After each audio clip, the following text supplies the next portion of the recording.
Hey everyone, Brett here, and in this video I want to talk about upsells. Now what I mean is when you launch a product, generally you have a front-end offer and then you have one or more upsells. These are usually additional products or additional features, additional licensing that's an add-on to the original front-end product for an additional price. Now, anyone that's ever bought an IM product has probably realized that just about everything has upsells. Almost all people who launch products have upsells in their products.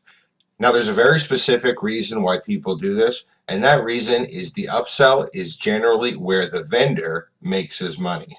Now, let me explain what I mean. A standard launch is going to give affiliates between a 50 and a 100% commission. I've never really seen any products that launched that had under a 50% commission. And to be quite honest, normally only products that are launched by well-known vendors go that low. Usually you can expect to do 60, 70, 80%, or as I said, even 100% sales commission. But let's just assume that you're going to do a 70% commission. So you are going to give the affiliates 70% of the sales price in exchange for promoting your product. Well, that doesn't mean you are going to get 30% for yourself, because you have to remember, if you're using an affiliate network, which you're probably using JVZoo, since it's the most popular affiliate network, you're going to have to pay JVZoo 5%. So now you're down to 25% for yourself. Also, you're going to have to pay the PayPal processing fees, which is roughly 3%. So now you're down to 22% for yourself. So after you pay the cost of getting your product created and your sales pages created and any type of advertising you did to attract affiliates, you really didn't make any money at all from the launch.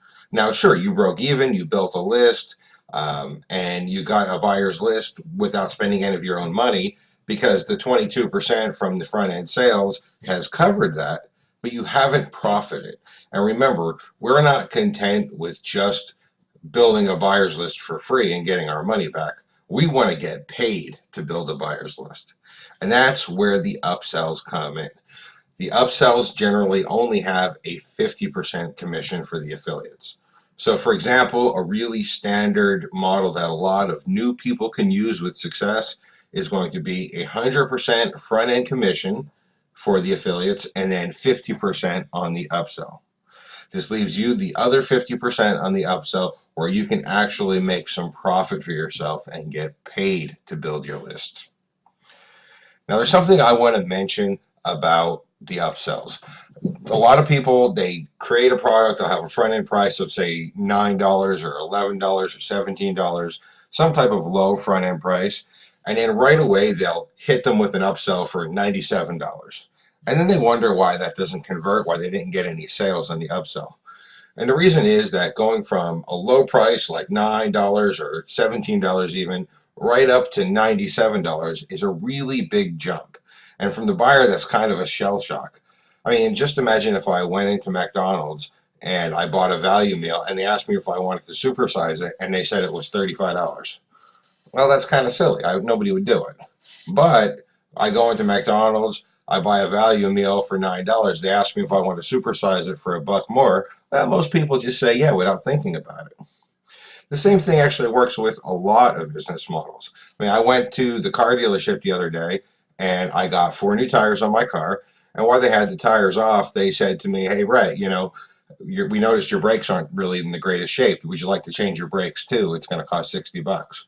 Well, I was already spending $1,000 on 4 new tires, so what's $60 more to make sure my brakes are good? Now, if you put that the other way, let's just say I was going in to get brakes for $60, and then they said, "Hey, Brett, we noticed that you could use new tires. Would you like to spend $1,000 on tires?" I'm not really that likely to do that. So the point I'm trying to get across is your first OTO should always be less than the front end price. So if your front end product is $17, make the first OTO $9. It's a no-brainer then. It's a cheap upsell that just about everybody will take.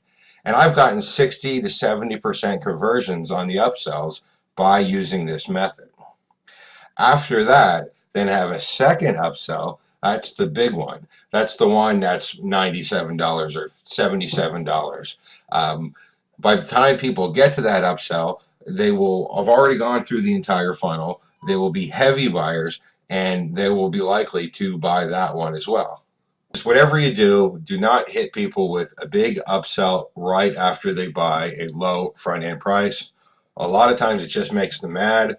They bounce away. They don't like it. They feel like you're trying to get over on them. Give them the low upsell first, and then after they buy that, then hit them with a slightly larger one. Again, this is something I have done several times with great success.